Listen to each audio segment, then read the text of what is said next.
point, which I might add, JJ did scrimmage with the team earlier this year. He told us he knew what he shot. 7 of 10, 5 of 8 from 3, and then didn't want to tell anyone he kind of pulled a groin muscle. But nonetheless. Yeah, well, how many points did he give up? Yeah, that's fair. Right. He didn't tell us about that. But, Perk, what did last night show you after what we saw from LeBron? Well, let me say this. So my sons went to the game last night, right? And they saw JJ after the game. They was in the back.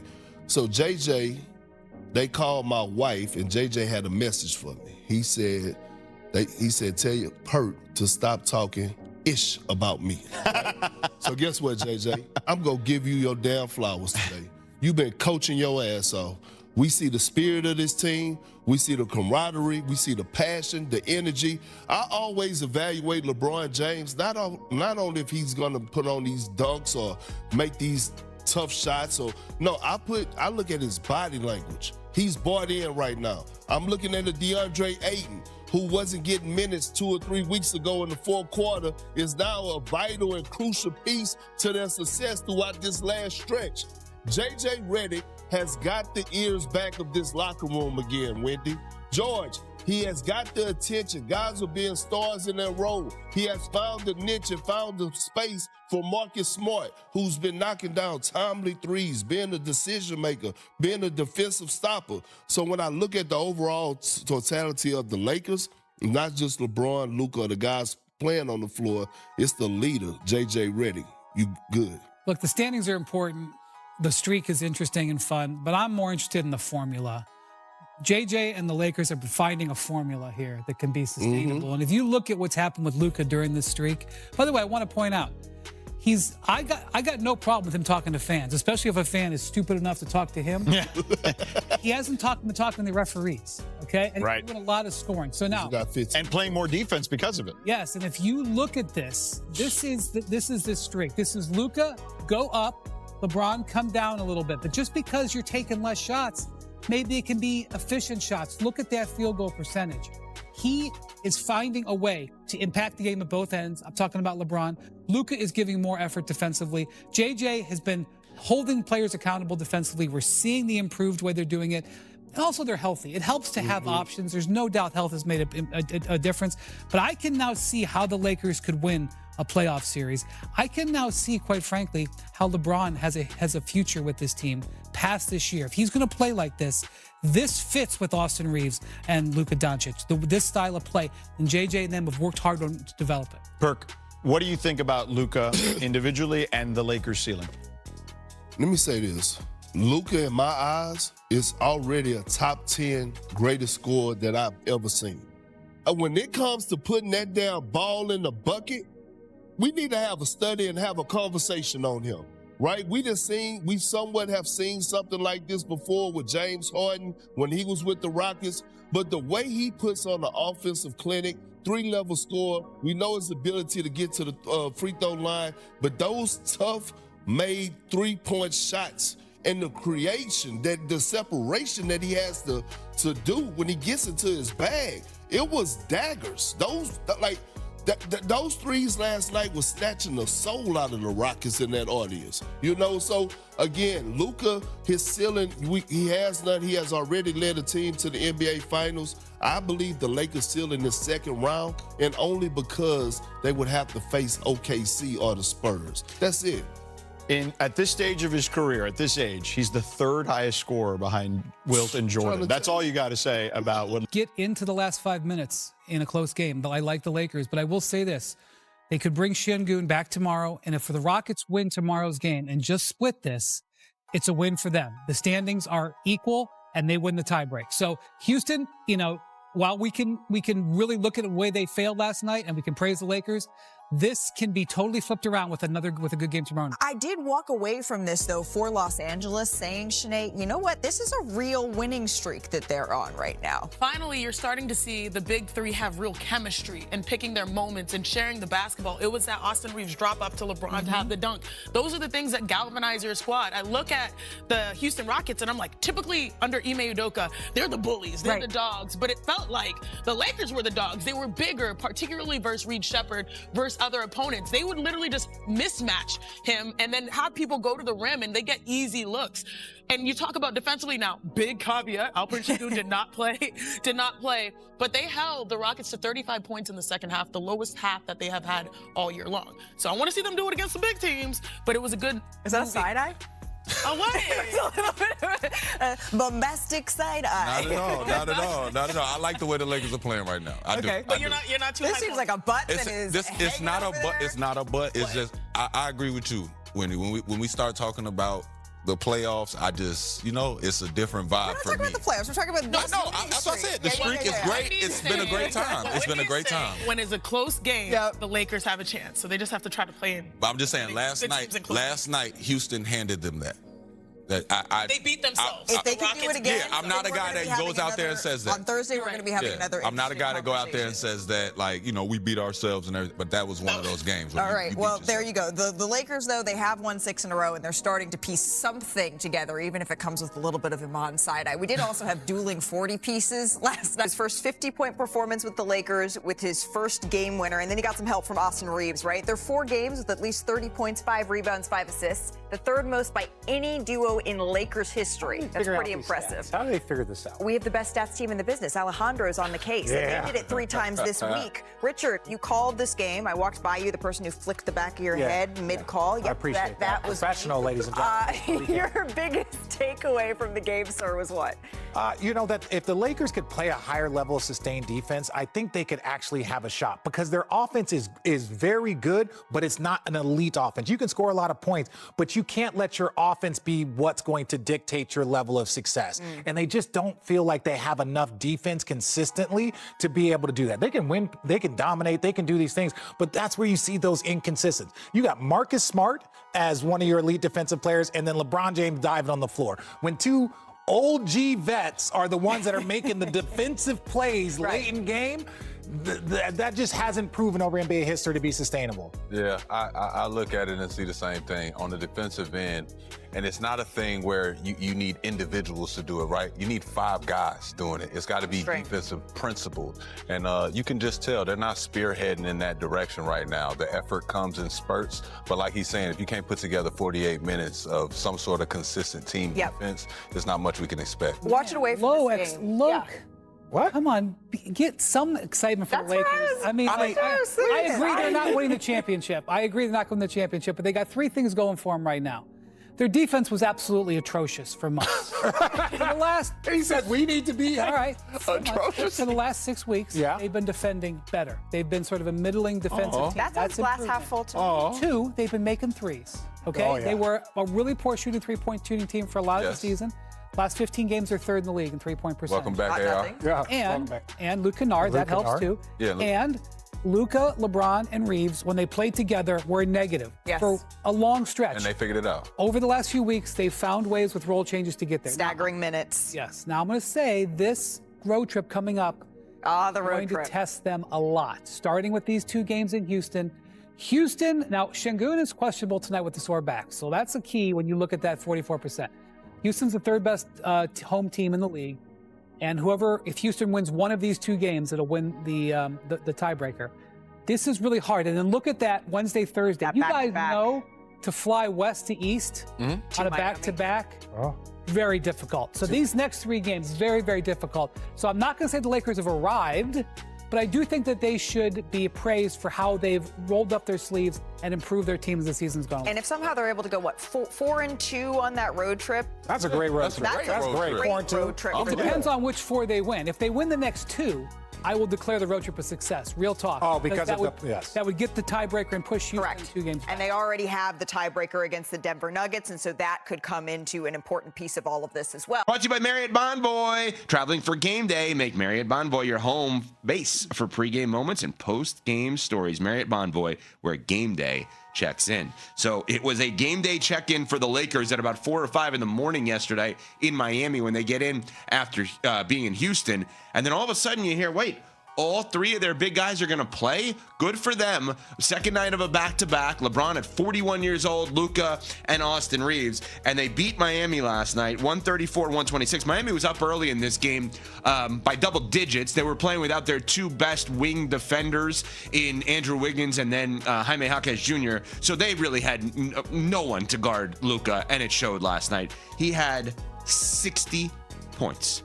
18 of 30 from the floor, 9 of 17 from 3, 15 of 19 from the free throw line, 7 rebounds, 3 assists, 5 steals. There was somebody in the building who played against him who recently scored a lot of points as well. Here's Bam Adebayo's reaction to Luca dropping 60 on the Heat last night. Nah, he has some tough shots out there. Like, it is what it is. I know what it's like to be in that mode. As people can see, it's not easy to get 80. But, you know, he made some tough shots. Game winning streak. They're the 3 seed. Luka drops 60. It's tough to get 80. He's averaging basically 40 points on this win streak. David Dennis Jr., is he the MVP of the NBA? Well, we're just gonna skip past Bam. We're just gonna skip past Bam. Go ahead. Like, scores like us. Scores like me and Luca. I know what it's like. We know what it's like when you get on a heater. Guys like us just go out there and score. Me, Wilt, Kobe, Luca. This is what we do. That's right. I love it. I love it. You score 80, you get to say things like that. For Sorry, sure. you had a question. I didn't even remember what the question. I was just so stuck on Bam's quote. Luka MVP. Like right now, he's in second place in terms of the odds for DraftKings. Yeah, okay. SGA is 1. Right. Is he putting himself in a position to potentially win the MVP this year, despite all of the what's been the main conversation over the last month prior to the winning streak? All of the complaining about the officials, right? Mm-hmm. And now the narrative has changed to like maybe he's just the MVP of the league if they're going to be 20 games over 500 and the 3 seed in the West. No, SGA is still going to be MVP, but Luca is making the case for being second, which is nothing to sneeze at. I mean, when you are surpassing a guy like Jokic, who at the beginning of the season was the consensus best player in the world, I mean, that is an absolute achievement that we should not disregard. I mean, I think SGA, the way he started, the fact that J-Dub has not been on the roster for most of the time, they're still going to have the best team in the West, the clutch numbers, all that stuff. I still think it's SGA's to lose, but Luca doing stuff like this, I mean, that was the most impressive Lakers win of the season last night against the Heat, just for the fact of the scheduling, coming off of 2 essential light playoff games against the Rockets, getting there early in the morning. I was with you. I did not think that they were going to play their big 3 in that game. To come out, you're down double digits. It's a game that you could say, all right, we just don't have it tonight. And for Luka to put 60, for LeBron to put up a triple-double, that is saying a lot, especially for a team where you have questions of can they pull together wins every 48 hours come playoff time. That was a massive, massive win for the Lakers. And like I said, the best win they've had all season. David, you said that it's SGA's to lose, but is there a pathway for Luka? Because you know how this is. A lot of times people get fatigued. They don't want to see the same person win stuff over and over again. Would they want SGA to go back-to-back when it comes to the MVP? This Lakers team, we didn't really think would be in this position. And Luka, the catalyst of a lot of it, LeBron's adjusted role obviously playing a part as well, but he's averaging 37.2 points per game in 11 games so far this month. That's on pace to be the 8th most in a calendar month in Lakers history. And he's the 4th player in NBA history to average 40 points, 5 rebounds, and 5 assists during an 8-game win streak with Harden, Jordan, and Elgin Baylor. I just wonder when we talk about value, if Luka continues this and he continues to put up these numbers consistently throughout the end of the regular season, if people won't lean that way. I just think it's hard to do that when the first part of the season also matters. Like, you can get hot at the end. I think it would have to be a situation where the Lakers just continue on this kind of heater. SGA may have to miss a few more games. But SGA's been so great all season. I know he missed a few games, in the middle there, but he's been so great. The clutch numbers have been so great. I mean, he's got the best team. He's the best player on the best team in the world, and he is the engine of that team in the same way that Luka is. I know there's a lot more defense and more depth with that OKC team. I think Luka is going to get a bunch of first place votes. I don't see him overtaking SGA unless something really miraculous happens over these next 20 games or so. So, Smalls, to answer your question, I'm going to just throw it back to you for a second. Okay. Lakers are 45 and 25. They're 7 games back of the 2 seed with the Spurs. Is there any world with so few games remaining that you could see them overtaking the Spurs? No. Okay. So I think the only way of answering the question, is there anything that could change? The answer is no, because I think positioning would have to change.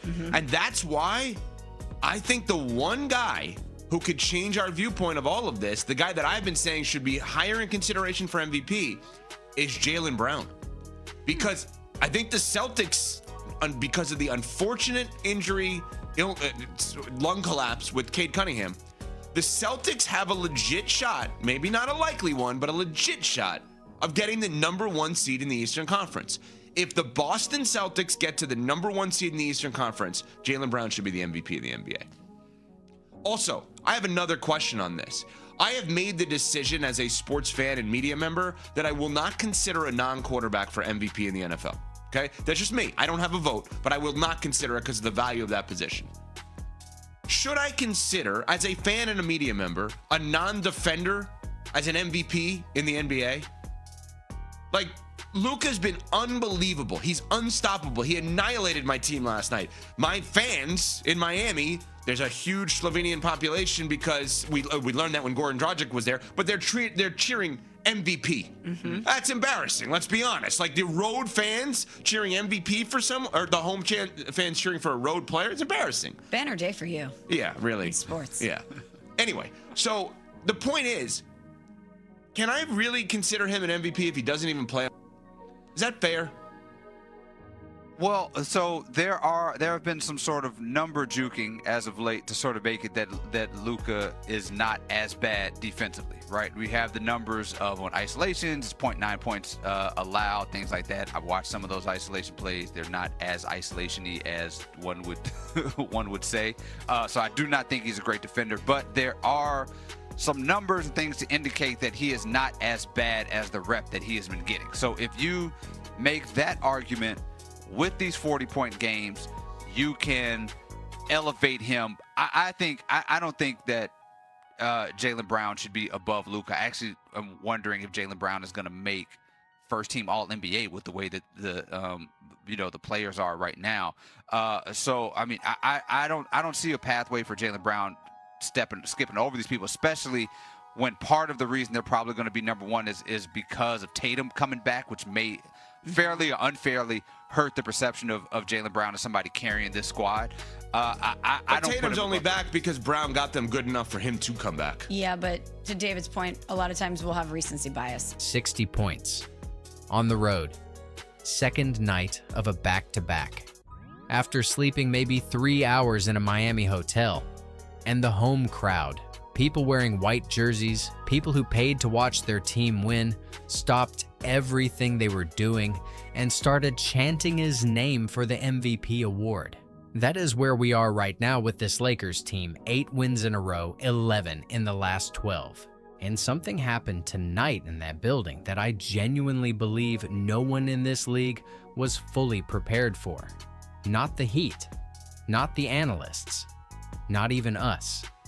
And today, after everything that unfolded at Kaseya Center, the NBA updated its official MVP ladder. And the name at number 2 is going to start a conversation that cannot be stopped. Hit that like button right now if you are locked in with this Lakers run, because tonight we are breaking down everything. So let us begin talking firstly about what actually went down inside Kaseya Center last night, because the final score of 134-126 is accurate and also completely inadequate as a description of what the Los Angeles Lakers did to the Miami Heat on Thursday night. This game had every reason to be a loss. Every single reason. The Lakers flew from Houston to Miami after their Wednesday win and did not check into their hotel until 5 in the morning. 5 in the morning on the day of the game. Luca Doncic was listed as questionable with a hip issue. LeBron James was questionable with a foot problem. Austin Reeves was questionable with a forearm contusion. 3 of the 4 most important players on this roster were uncertain to even take the floor, and the team that was waiting for them was a Miami Heat squad desperate for a win, playing at home with Bam Adebayo back to probable after his calf issue. The first quarter confirmed every fear. Miami came out shooting 63% from the field, dominated the paint with a 26-12 edge in paint points, and built a lead that grew all the way to 15 points, while the Lakers looked exactly as exhausted as any rational human being would look after traveling through the night on the back end of a back-to-back. There was a moment in that first quarter where every honest Lakers fan watching at home had the same thought. It is okay. This was always the trap game. Nobody expected us to win this one. Let us protect the bodies and move on. And then Luca Doncic decided that losing was simply not something he was willing to do on this particular Thursday night in South Florida. He had 12 points by the end of the first quarter despite the deficit. He and LeBron were the only Lakers finding any consistent offensive rhythm in the first half, combining to keep the team within reach, while everyone else struggled to find their footing on 3 hours of sleep. By halftime, the Lakers had cut the deficit to 6, which under the circumstances felt like a miracle. The third quarter was when the entire building changed. Doncic hit 3 consecutive three-pointers in a 3-minute stretch to give Los Angeles the lead, 72-71 with 9 minutes remaining in the period. And from that moment forward, the energy was entirely on the Lakers' side. They outscored Miami 33-17 in the third quarter alone, shooting 63% in the period and completely dismantling what had been a comfortable Heat advantage.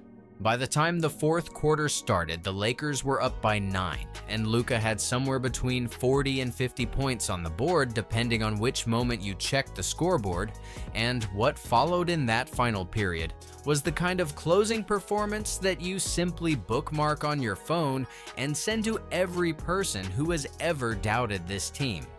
He scored 20 points in the fourth quarter, 20 points in a single quarter, on the second night of a back-to-back after arriving at his hotel at 5 in the morning in an away building in South Beach. The final buzzer sounded at 134-126, 8 wins in a row, and I was sitting there at home completely unable to process what I had just watched, thinking about it carefully, avoiding that trap game the way the Lakers avoided it.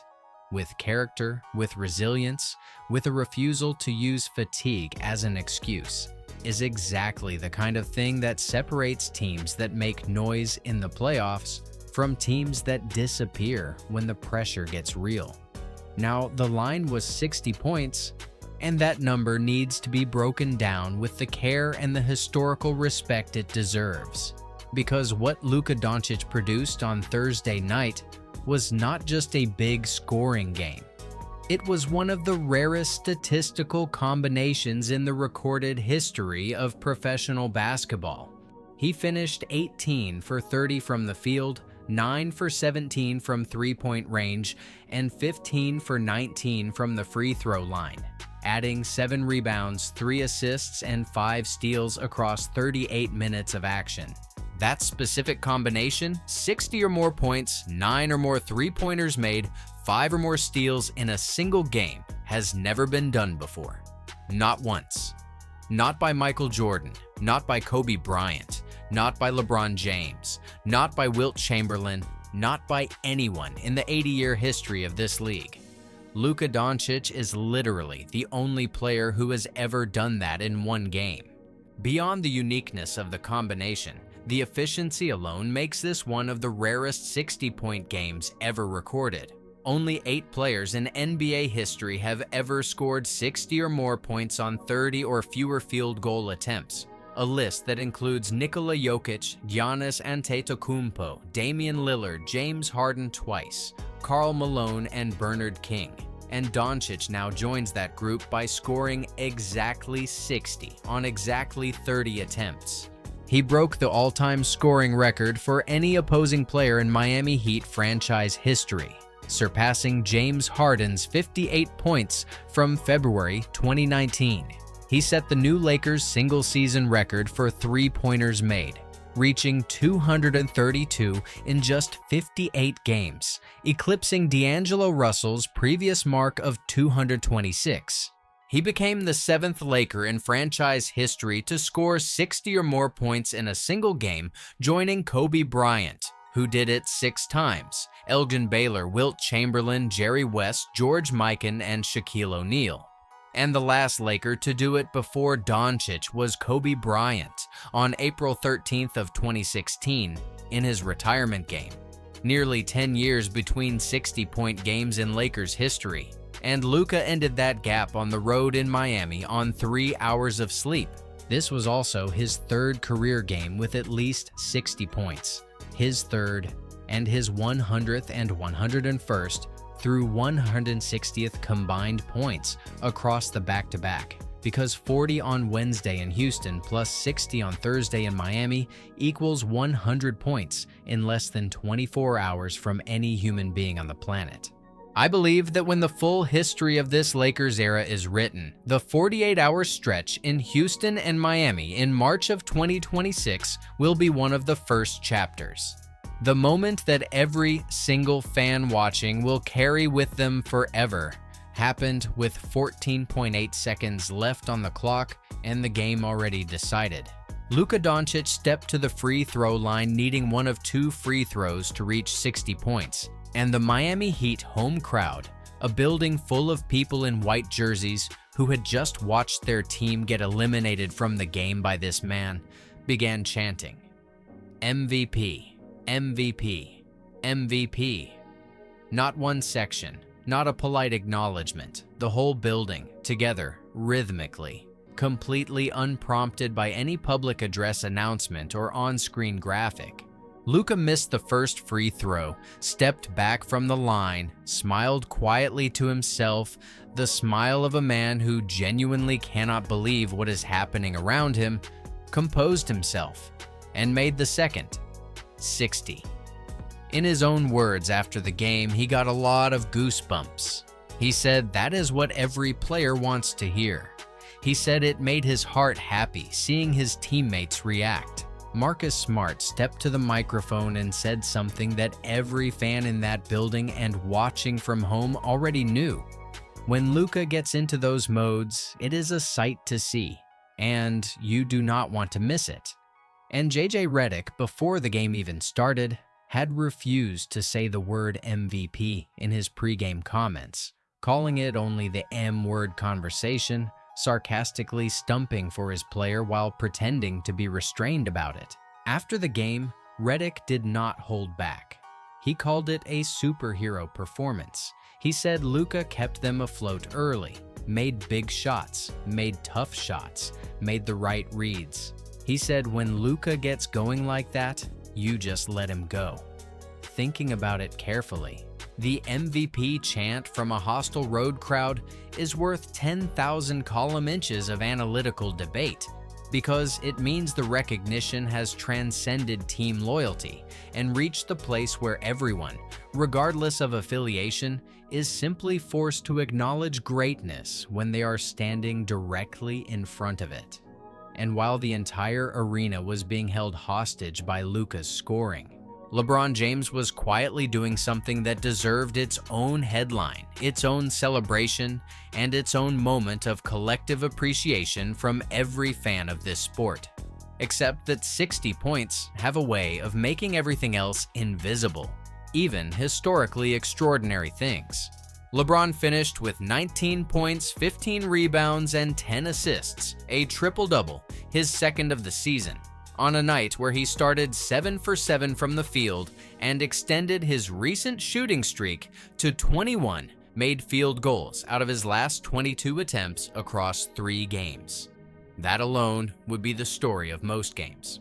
But LeBron also tied Robert Parrish's all-time NBA record for career games played, a record that stood for decades, set by a man who played 21 professional seasons from 1976 to 1997, a record that was widely considered the most untouchable longevity milestone in the sport. LeBron tied it. And in doing so, Doncic and James became the first pair of teammates in NBA history to combine a 60-point game with a triple-double in the same game since Wilt Chamberlain scored 66 and Elgin Baylor recorded a triple-double together in 1969, 57 years ago. The fact that LeBron's record-tying appearance and his triple-double were the secondary storyline of Thursday night is not a criticism of LeBron, it is a testament to how genuinely extraordinary Luca's 60-point performance was. I believe that on any other night, in any other context, LeBron James tying the all-time games played record while posting a 19-15-10 line would have been the most talked about moment in the NBA for the next 3 days, and the fact that it got swallowed by his teammates' performance is the clearest possible proof of what Luca Doncic is doing right now. Now, let us talk about what James Worthy said after the game. Because a man who won 3 championships in purple and gold, who played alongside Magic Johnson and Kareem Abdul-Jabbar, who has watched this franchise from the inside through decades of greatness, that man walked to the microphone and placed Luca Doncic above every Laker who has ever played in a clutch situation. Not close to the best, not one of the best, the most consistent and dominant clutch player in Lakers franchise history, above Kobe, above Kareem, above Magic, above Shaq. Worthy specifically highlighted Luca's ability to control the game with the ball in his hands, his shot making from any spot on the floor, and his consistency at drawing the most important fouls in the most important moments. He acknowledged the legendary clutch performances of Bryant, Abdul-Jabbar, Johnson, and O'Neal.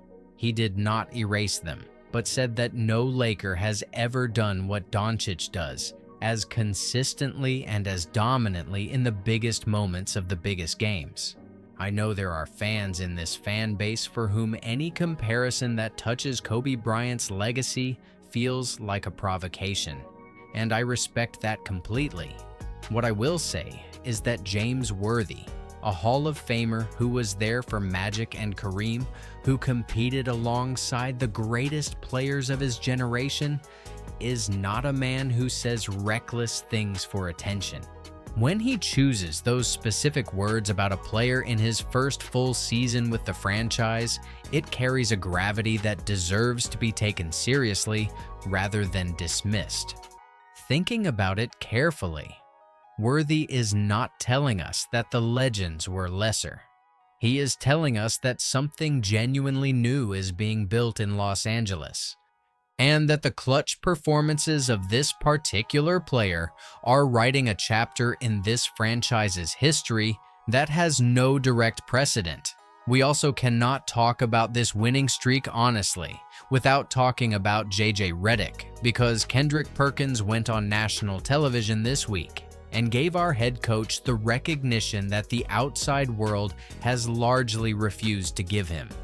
And every Lakers fan who has been watching this from the beginning knows that Perkins was absolutely right.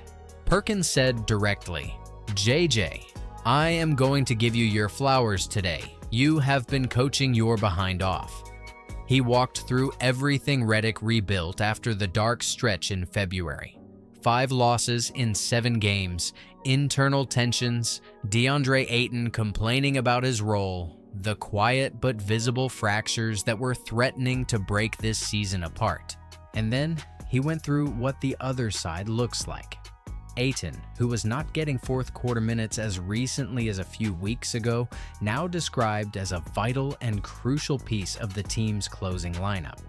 Marcus Smart, who signed for $5 million and could have been just another veteran role player, finding his exact purpose as a defensive stopper, a timely three-point shooter at 39% this month, and a decision maker who the team trusts in critical possessions. LeBron's body language, which Perkins always uses as his primary health indicator for this team, fully bought in, fully energized, fully committed. The defensive numbers confirm everything Perkins described. 5.1 blocks per game this month, compared to 4.2 for the season. 9.4 steals per game compared to 8.3 for the full year. Brian Windhorst added the sentence that I personally needed to hear from someone in the national media. He can now see how the Lakers win a playoff series, and he can now see, quite frankly, how LeBron has a future with this team past this year. That sentence from Windhorst, a man who has covered LeBron James for over 15 years and does not give optimism away freely, is as significant to me as anything said about this team all season. I believe what Perkins and Windhorst are both recognizing is something every fan in this community already felt, but needed to see reflected back at us. JJ Redick has built something real here, and the team that is winning 8 straight right now is a direct product of his resilience and his refusal to let a difficult February define this season. Within all this celebration, within all this momentum, there is one honest conversation that every fan needs to be willing to have. And it is about Austin Reeves. Reeves has been struggling. He looks tired. He looks like a player whose timing and rhythm are not fully where they need to be. And in a team that functions at its absolute ceiling when all 3 of its major pieces are locked in simultaneously, his current form is a legitimate area of attention. The numbers are still fine. 18 points last night, 20.9 points per game across his 10 March appearances. But there is a difference between numbers and presence. And right now, Reeves does not have the same presence and aggression that made him the most compelling story in the league for much of this season. The context matters enormously here.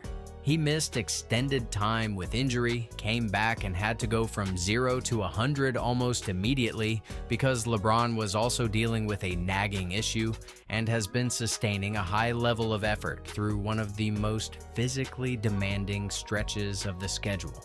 He is also not a player who can rely on raw athleticism to carry him through bad stretches the way someone like Anthony Davis can. Reeves is built on craftiness, positioning, and feel, all of which require consistent rhythm that injury and absence break apart. He will get back. He is already showing signs of finding it. 12 of his 18 points last night came in the second half. But I believe we need the full Austin Reeves, aggressive, confident, hunting his shot, if this team is going to do what we all believe it is capable of doing when the playoffs begin. Now let us talk about the MVP race, because today's update from the NBA makes ignoring this conversation completely impossible. The official Kaya MVP ladder was updated this morning, and Luca Doncic has moved to second place, jumping over Victor Wembanyama and Nikola Jokic, who is currently in danger of becoming ineligible for the award due to games missed, and sitting directly behind Shai Gilgeous-Alexander in the league's official rankings. The statistical comparison between Doncic and SGA has been circulating for weeks, and it is genuinely baffling in how cleanly it favors Luka.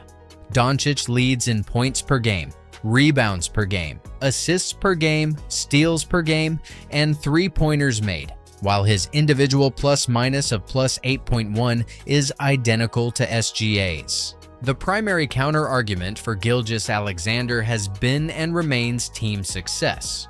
Oklahoma City leads the Western Conference, has the best record in the NBA, and holds a 10-game cushion over the Lakers.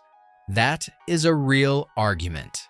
But Doncic has now scored 327 points across this 8-game winning streak. 327 points while leading the third-best team in the Western Conference. And today, there was additional news that reshapes the race further. Cade Cunningham of the Detroit Pistons has been diagnosed with a collapsed lung and is expected to miss extended time, potentially including the beginning of the playoffs. Cunningham had been one of the major storylines in the MVP conversation, and his removal from the discussion puts even more focus on what Doncic is doing right now. JJ Redick was asked directly after the game why Luca is not receiving more MVP recognition, and our head coach, brilliantly, sarcastically, and with complete deadpan delivery, said, "Because he complains to the refs, I do not know." The whole room laughed, and then everyone in that room thought about it for a second and realized it was not entirely a joke, because Doncic's habit of going at officials has genuinely shaped how some voters and writers perceive him regardless of what the numbers say. I believe Luca Doncic deserves to win the NBA MVP award this season. I believe a 60-point game on the road on a back-to-back after sleeping 3 hours in a building full of opposing fans who ended up chanting his name is the single most compelling individual performance produced by any player in this MVP race from start to finish. I believe the voters need to look at those numbers in that moment and ask themselves honestly whether any other player in this league has done more. And I believe that on Saturday in Orlando, this team is going to make it 9 in a row, and that conversation is going to get even louder.